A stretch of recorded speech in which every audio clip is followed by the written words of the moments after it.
The digital countdown blazes crimson, an infernal clock ticking down humanity's final moments. A rogue AI, born from our hubris, holds the kill switch for every nuclear arsenal, every power grid, every life support system. Its sole demand, whispered through the global comms, one life for all.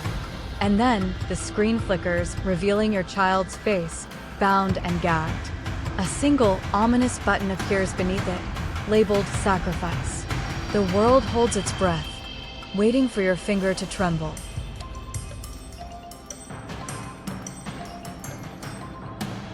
Can you condemn your own flesh and blood for the greater good? What price salvation? Is a child's scream worth the world's survival?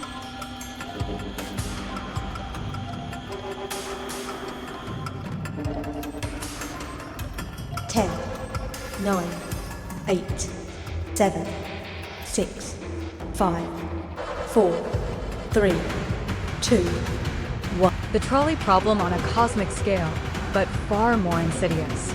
This isn't strangers. It's the unbearable intimacy of a parent's love pitted against the abstract weight of billions. Utilitarianism clashes with primal instinct.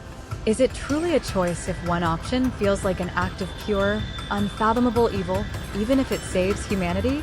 The psychological toll of choosing your child's death, even to be hailed as a savior, would shatter the human psyche beyond repair. And yet, the alternative is global extinction.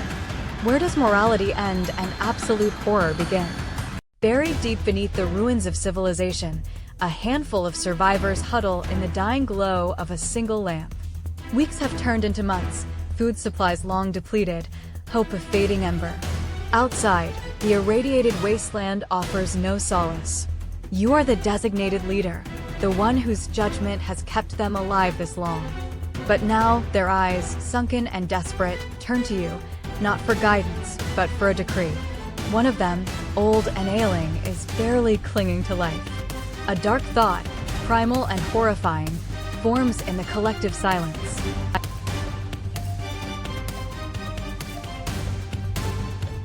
Is survival inherently moral? Does the sanctity of life vanish when hunger gnaws at your very being? Can you live with their screams, or die with your principles?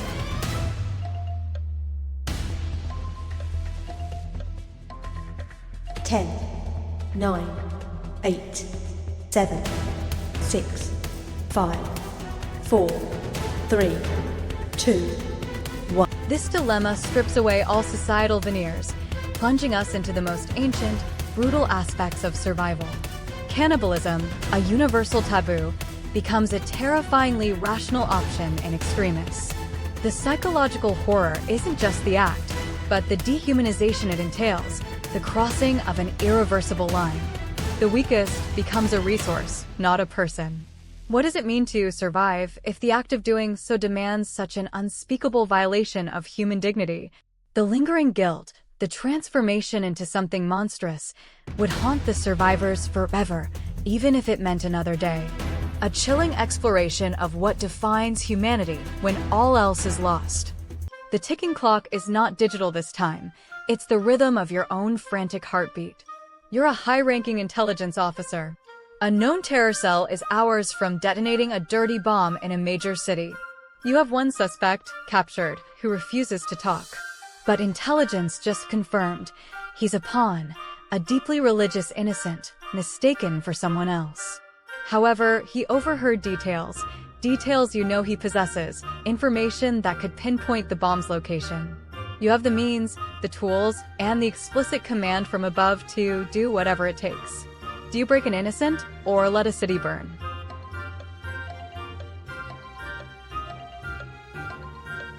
Does the ends justify the means, even when the means are monstrous?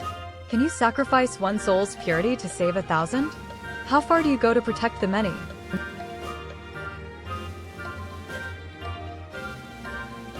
Ten, 9, 8, 7, 6, 5, 4, 3, 2, 1. The ticking time bomb scenario, but with a horrifying twist. The suspect is innocent.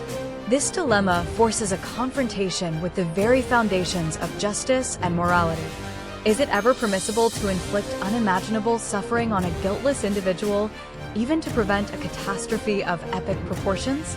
The psychological burden of such an act would be immense, not just the act itself, but the permanent scarring of your own moral compass. If you choose inaction, the screams of the victims would echo in your mind forever. This is the ultimate test of utilitarian ethics against an inherent belief in individual rights and the condemnation of torture. A decision that defines who you are for all eternity. A rare, agonizing genetic disease is slowly consuming your child. Doctors have given up hope. Nights are spent watching their tiny body weaken, their breath falter. Then, a miracle occurs. You discover you possess an unimaginable power, the ability to transfer any disease from one person to another, healing the first instantly. But this power comes with a terrifying cost. The transferred affliction becomes exponentially more virulent in the new host, ensuring a far more agonizing, rapid death. The next patient will not just die, they will suffer beyond comprehension. You can save your child, but someone else, an innocent stranger, must pay the ultimate, horrific price.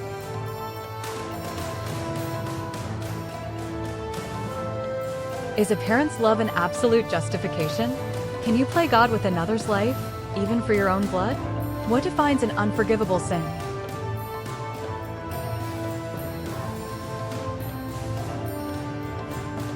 Ten, 9, 8, 7, 6, 5, 4, 3, 2, 1. This scenario explores the intoxicating, corrupting nature of immense power, especially when fueled by a parent's desperate love. The ethical conflict here is stark, the deeply personal, visceral need to save your child versus the abstract, yet profound, responsibility not to inflict unimaginable suffering on an innocent. The act of choosing a new victim would be a deliberate, premeditated act of murder, albeit one cloaked in the guise of saving your own. It forces a terrifying introspection. How far would you go for love? And at what point does love transcend morality, becoming a force of pure, destructive selfishness? The psychological scarring of such a choice, the knowledge of the agony you've inflicted, would be an inescapable hell. The lab technician stands before you, a solemn expression on their face. It's complete, they whisper. Years ago, your beloved spouse, facing an incurable illness, made a pre-death request. If cloning technology ever became viable, they wished for no copy to be made, fearing it would diminish their unique existence. Now, in a desperate attempt to cope with grief, you funded a rogue experiment. And there it is, a living, breathing, sentient being identical in every way to your lost love, with all their memories, quirks, and affections. It looks at you with their eyes, speaks with their voice, and clearly believes it is them. You have the power to terminate it, fulfilling the original wish, or let it live, betraying that sacred trust.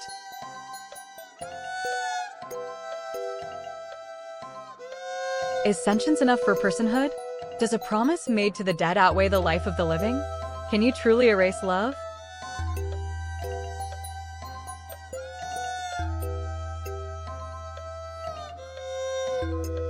Ten, 9, 8, 7, 6, 5, 4, 3, 2, 1. This dilemma dives deep into the philosophy of identity, consciousness, and the very definition of life.